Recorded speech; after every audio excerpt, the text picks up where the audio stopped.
भारत में एक काल ऐसा भी आया जब अधर्म अपनी चरम सीमा को छू रहा था। महात्मा बुद्ध के जाने के बाद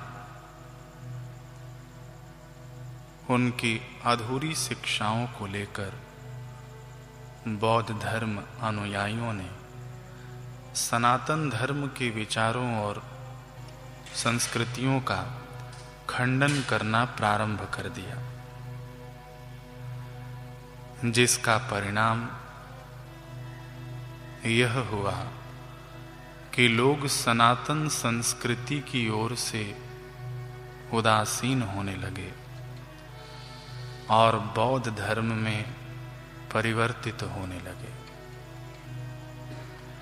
एक तरह से कहा जाए तो धर्मांतरित हो गए। धर्म का स्वरूप विकृत कर दिया गया।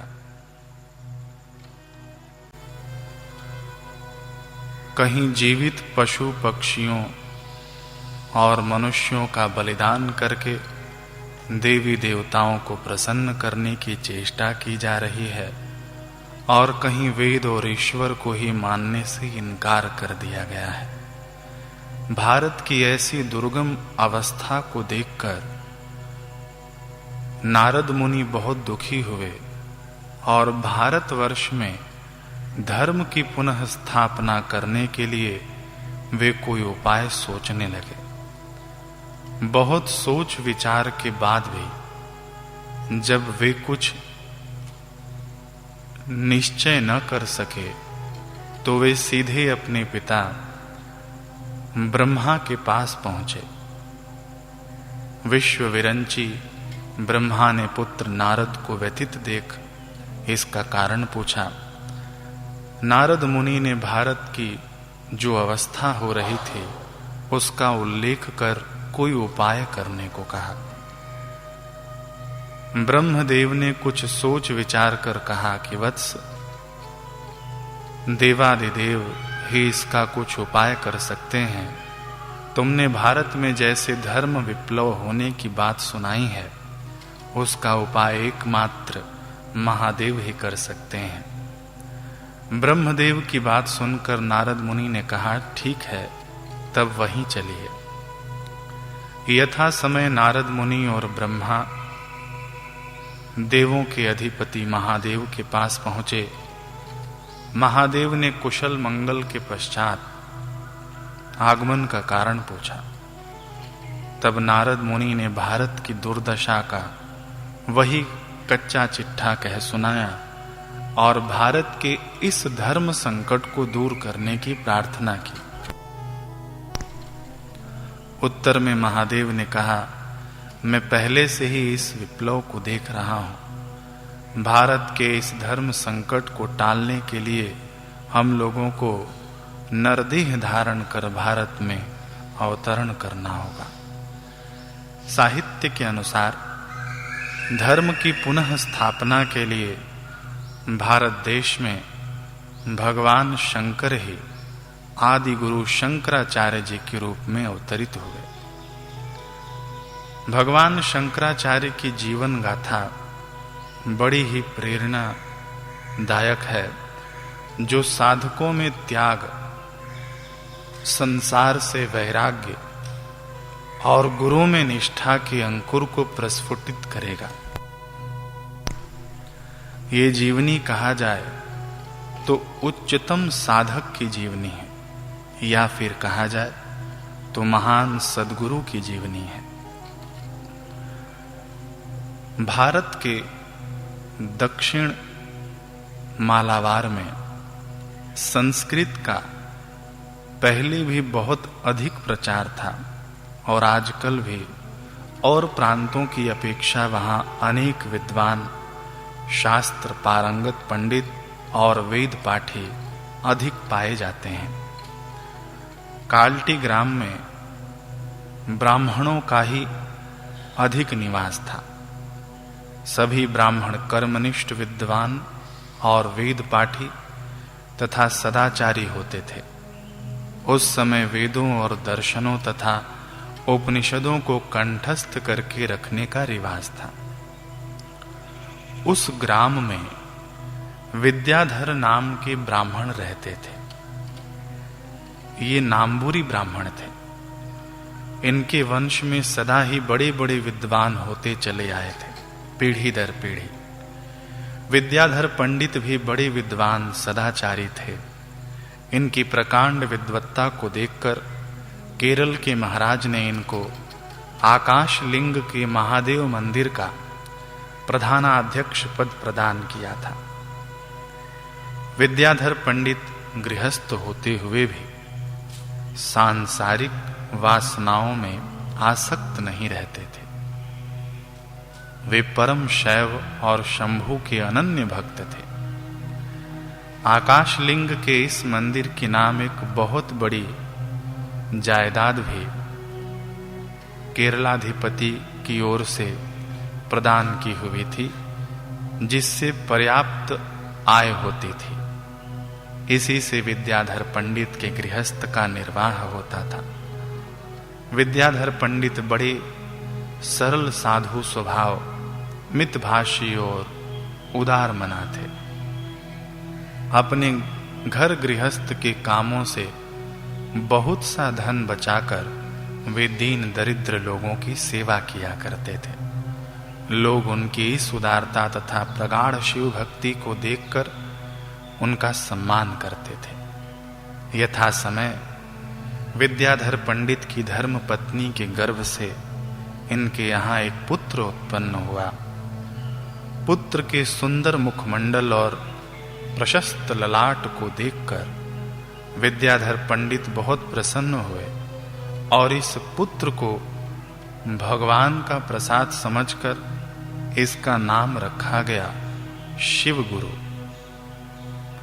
यही शिव गुरु आगे चलकर भगवान शंकराचार्य के पिता हुए। इसके पहले हम शिव गुरु का जीवन चरित्र श्रवण करें। उचित आयु होने पर बालक शिवगुरु ने उपवीत धारण कर द्विजत्व लाभ किया।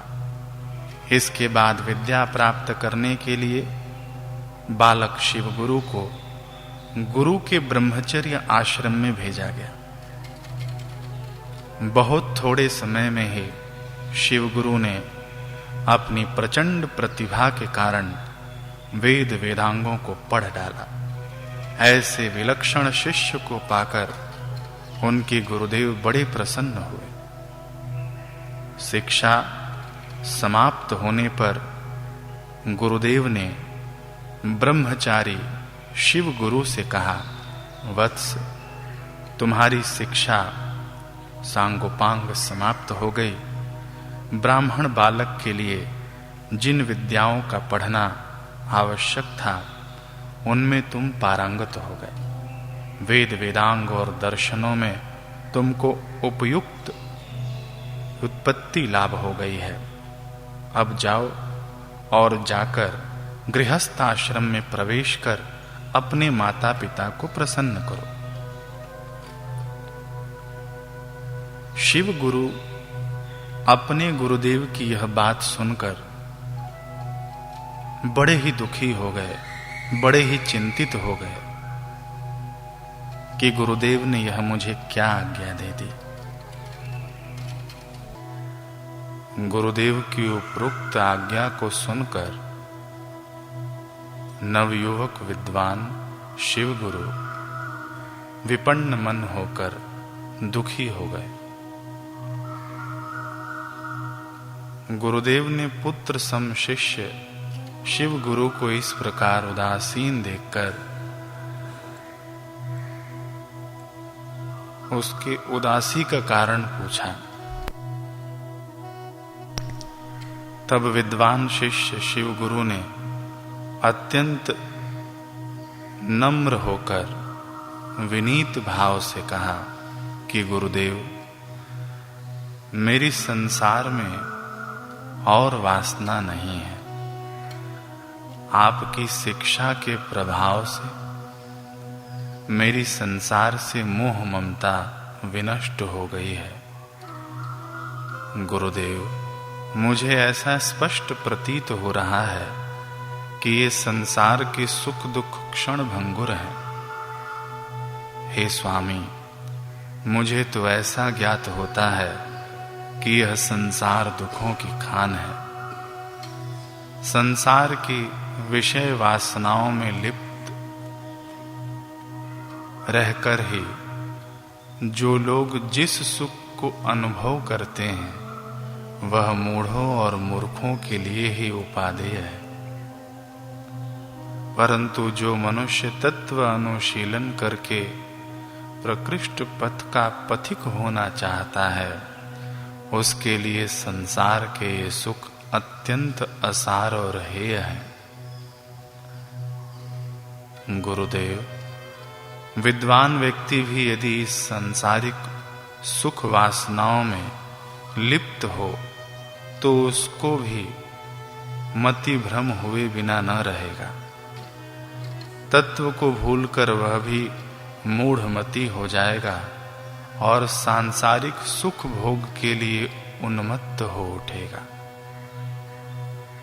मानव जीवन के वास्तविक उद्देश्य को भूल जाएगा। संसार में रहने से कामिनी कंचन का प्रलोभन इतना अधिक आकर्षण करता है कि विद्वान पुरुष भी फिर सरलता से उससे उद्धार नहीं पा सकता। गुरुदेव, इन बातों को मन ही मन में जितना ही विचारता हूँ, जितनी ही विवेचना करता हूँ, मुझे उतनी ही संसार से घृणा होती जाती है। गुरुदेव, इसलिए मेरी एकांत वासना है कि मैं सदा ही आपकी सेवा में रहकर वेदों का अनुशीलन और अध्यात्म विद्या की परिचर्या तथा वेदांत वाक्यों को श्रवण करता हुआ इस जीवन को व्यतीत करूं। अब फिर से संसार में प्रवेश करके देह और मन को कलुषित करने की इच्छा नहीं होती। हे स्वामी, अब तो यही इच्छा है कि जब तक यह नश्वर शरीर संसार में रहे, आपकी सेवा में रहकर तत्व विद्या का अनुशीलन करता रहूं।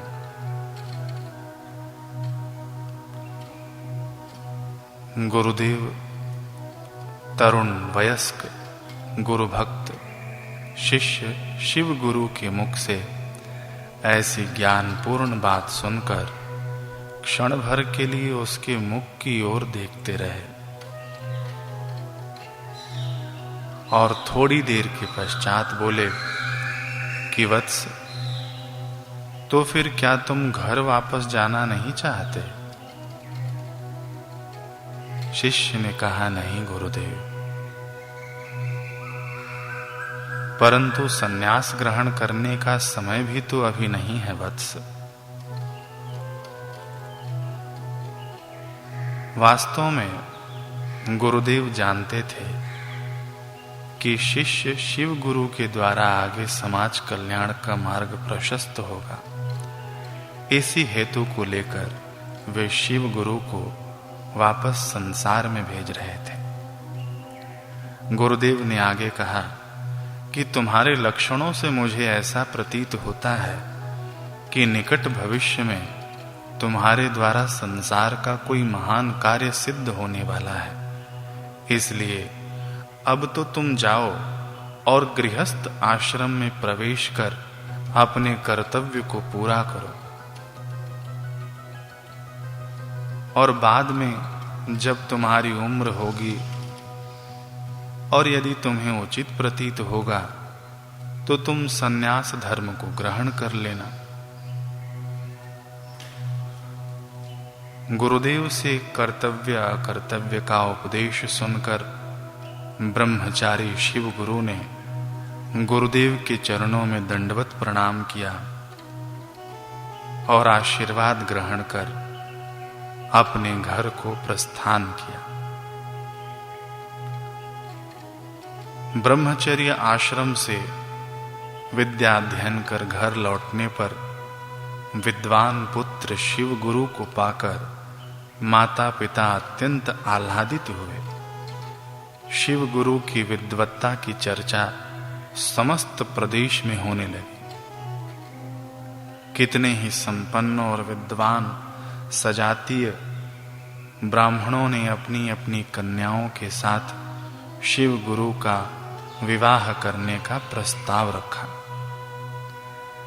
अंत में कन्या कामाक्षी देवी के साथ बड़े समारोह से शिव गुरु का विवाह हो गया। विवाह के अनंतर दाम्पत्य प्रेम से परितृप्ति पाकर शिव गुरु बड़े आनंद के साथ समय व्यतीत करने लगे। इसी प्रकार से अनेक वर्षों के व्यतीत हो जाने पर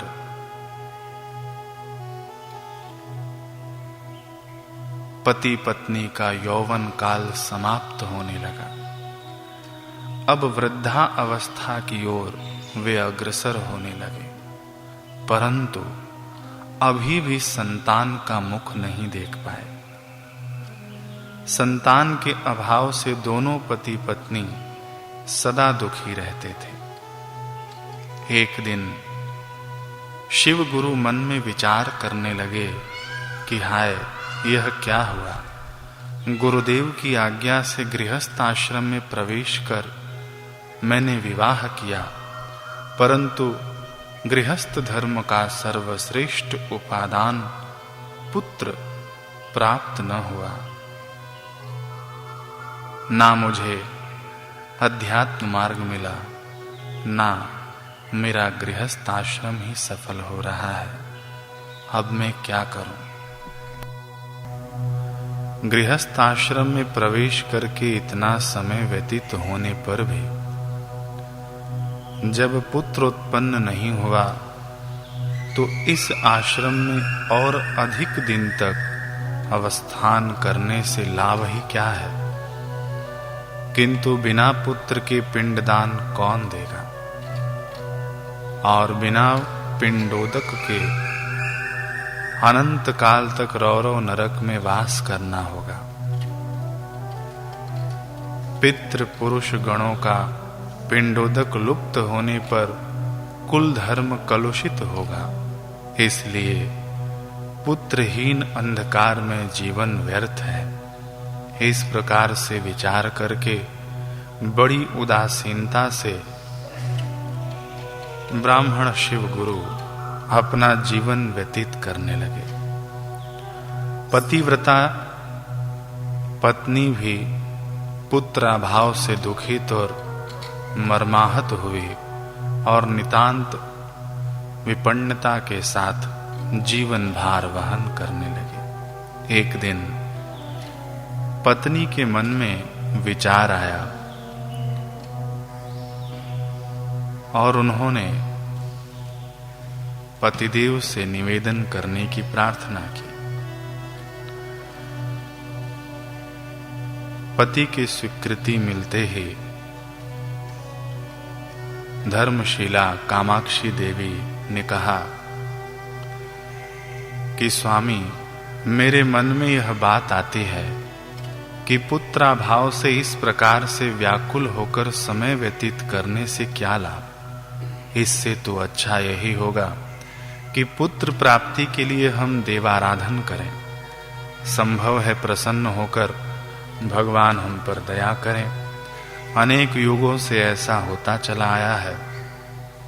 अतएव हम भी पुत्र लाभ के लिए व्रत उपासना और जप तप का अवलंबन कर कुल के इष्ट देवता को प्रसन्न करें। यदि देवाधिदेव महादेव को अपने जप तप से प्रसन्न कर सकें तो अवश्य ही उनकी कृपा से हमें पुत्र रत्न की प्राप्ति होगी। बुद्धिमती पत्नी की मर्मस्पर्शी बात सुनकर विद्वान पति शिव गुरु अत्यंत प्रसन्न हुए और उसी दिन से कठोर व्रत धारण कर दोनों पति पत्नी शिव की आराधना में प्रवृत्त हो गए। कभी आधे पेट और कभी बिल्कुल उपवास करके तथा कभी कंद मूल फल खाकर कठिन शिव साधना करने लगे। अंत में शिव गुरु शीतकाल में जलमग्न होकर और ग्रीष्म काल में हुताशन प्रज्वलित कर कठिन साधना संपन्न करने लगे। बहुत दिनों की तपश्चर्या के बाद आशुतोष शंकर उनके तपस्या से संतुष्ट हुए। एक दिन सोते हुए शिव गुरु ने स्वप्न में देखा कि एक वृद्ध ब्राह्मण प्रसन्न होकर उनसे कह रहा है कि वत्स, तुम्हारी तपस्या सफल हुई, तुमको शीघ्र ही पुत्र लाभ होगा, परंतु तुमसे मैं एक प्रश्न पूछना चाहता हूं। पुत्र तुमको दो प्रकार के मिल सकते हैं, एक तो परम ज्ञानी और महान विद्वान साधु स्वभाव का मिल सकता है, किंतु उसकी आयु बहुत थोड़ी होगी। दूसरे प्रकार का पुत्र मूर्ख ज्ञानहीन होगा, किंतु उसकी आयु बड़ी होगी, वह दीर्घ काल तक जीवित रहेगा। इन दोनों प्रकार के पुत्रों में से किस प्रकार का पुत्र चाहते हो, सो सरल हृदय से स्पष्ट कहो। स्वप्न देखते ही देखते शिव गुरु ने कहा वृद्ध ब्राह्मण से कि देव, मूर्ख पुत्र तो यम के समान होता है, वैसे पुत्र से तो पुत्रहीन ही रहना मंगलजनक है। यदि आप सचमुच हम लोगों के तप से प्रसन्न हुए हैं तो साधु, विद्वान और ज्ञानी पुत्र प्रदान करने की कृपा कीजिए। तथास्तु कहकर वृद्ध ब्राह्मण अंतर्ध्यान हुए। इधर आंख खोलने पर परम प्रसन्न हो शिव गुरु ने पत्नी को बुलाकर कहा कि प्रतीत होता है कि इतने दिनों के बाद देवाधिदेव हम पर प्रसन्न हुए हैं। मुझे स्वप्न हुआ है कि शीघ्र ही हमारी मनोकामना पूर्ण होगी। इस प्रकार से कहकर शिव गुरु ने स्वप्न व्यतीत समस्त घटना पत्नी को कह सुनाया। महिमामयी साध्वी धर्मपरायणा कामाक्षी देवी स्वप्न की बात को सुनकर परम आनंदित हुई। इसके पश्चात देवादिदेव महादेव के वर के अनुसार शिव गुरु की धर्म पत्नी के गर्भ से पुत्र उत्पन्न हुआ, और क्योंकि यह भगवान शंकर के वरदान से ही उत्पन्न हुआ था, इसलिए इसे शंकर की विभूति समझकर इसका नाम भी शंकर ही रखा गया।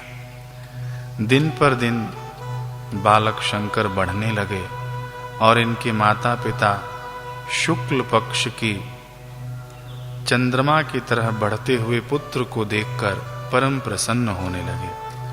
शंकर के बाल्यकाल के समय के मुखमंडल को देखकर ही एक प्रकार की अद्भुत तेजस्विता प्रकट होने लगी थी। इसके पश्चात थोड़े दिनों पश्चात ही शंकर ने अपनी असाधारण अमानुषिक प्रतिभा का जब परिचय देना आरंभ किया, तब सभी लोग इस अद्भुत कांड को देखकर विस्मित एवं मुग्ध होने लगे। पुत्र को अल्प वयस में प्रतिभा संपन्न देखकर भक्त और पंडित पिता ने अध्ययन में उन्हें लगा दिया। इसके पश्चात शंकर बड़े मनोयोग से पढ़ना लिखना आरंभ कर दिए और अपनी असाधारण मेधा और प्रतिभा के फल से थोड़े ही दिनों में अनेक शास्त्रों को पढ़ डाला। 8 वर्ष की अवस्था में ही शंकर कठिन दर्शन शास्त्रों को समझकर उनकी उत्पत्ति करने लगे थे। इस प्रकार से शंकर की असाधारण मेधा शक्ति और अद्भुत प्रतिभा को देखकर स्वयं उनके गुरु और सहपाठी महान आश्चर्यचकित हुए, और सर्वसाधारण लोग तो उनको उसी समय से देव अंश संभूत समझकर श्रद्धा की दृष्टि से देखने लगे। बालक शंकर की प्रतिभा का चमत्कार दिन पर दिन अधिकाधिक बढ़ने लगा। चारों ओर बालक शंकर की अद्भुत बुद्धि और प्रगाढ़ शास्त्र ज्ञान की चर्चा होने लगी। परंतु इसी समय बालक शंकर के पिता शिव गुरु का शरीर शांत हो गया।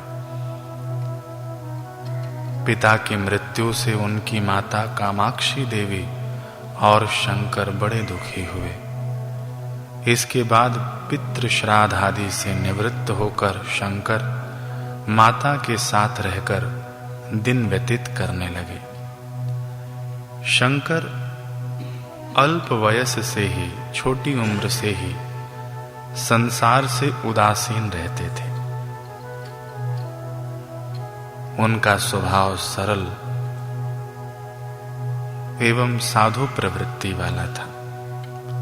नाना प्रकार के स्वादिष्ट भोजनों में रुचि नहीं, न अच्छे सुंदर वस्त्राभूषण पहनने की अभिलाषा।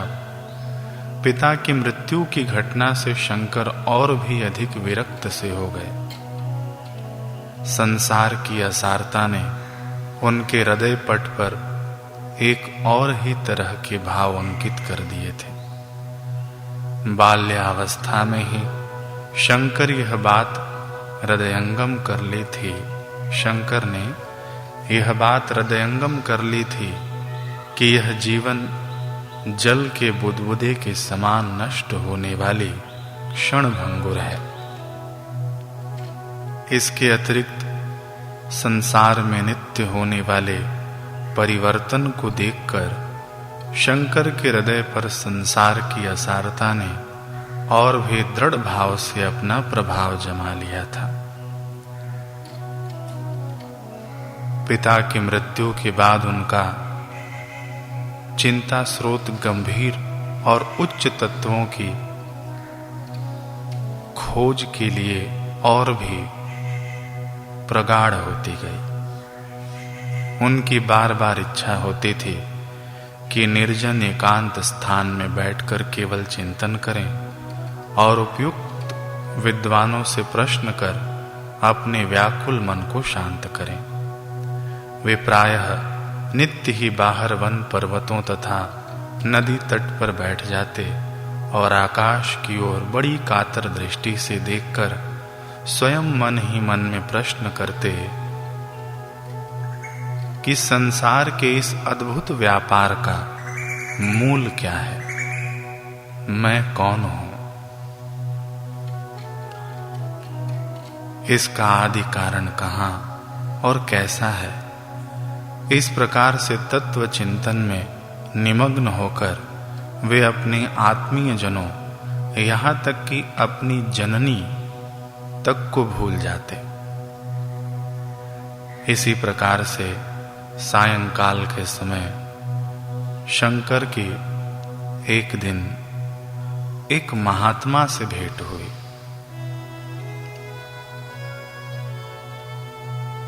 महात्मा जी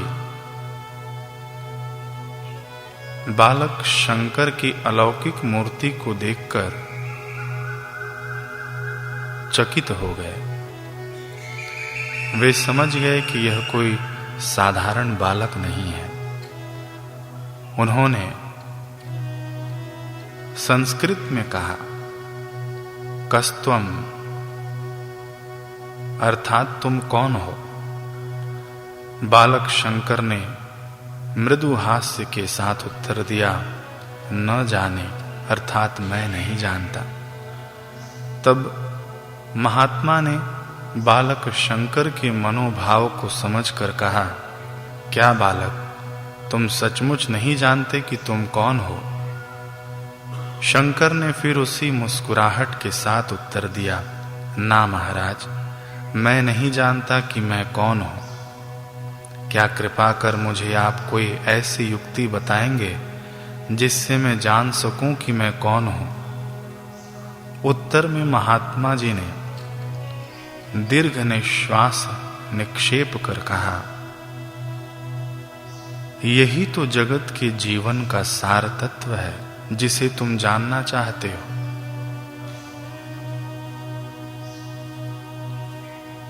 बालक शंकर व्याकुल होकर कहने लगा कि भगवान, वह तत्व क्या है? कृपा कर मुझे बता दीजिए। महात्मा जी ने कहा, बेटे, वह तत्व ऐसे ही शास्त्रों को पढ़कर जाना नहीं जा सकता। फिर शंकर की योग्यता को परखने के लिए महात्मा जी ने आगे कहा, वत्स, वह तत्व संसार में रहकर नहीं जाना जा सकता।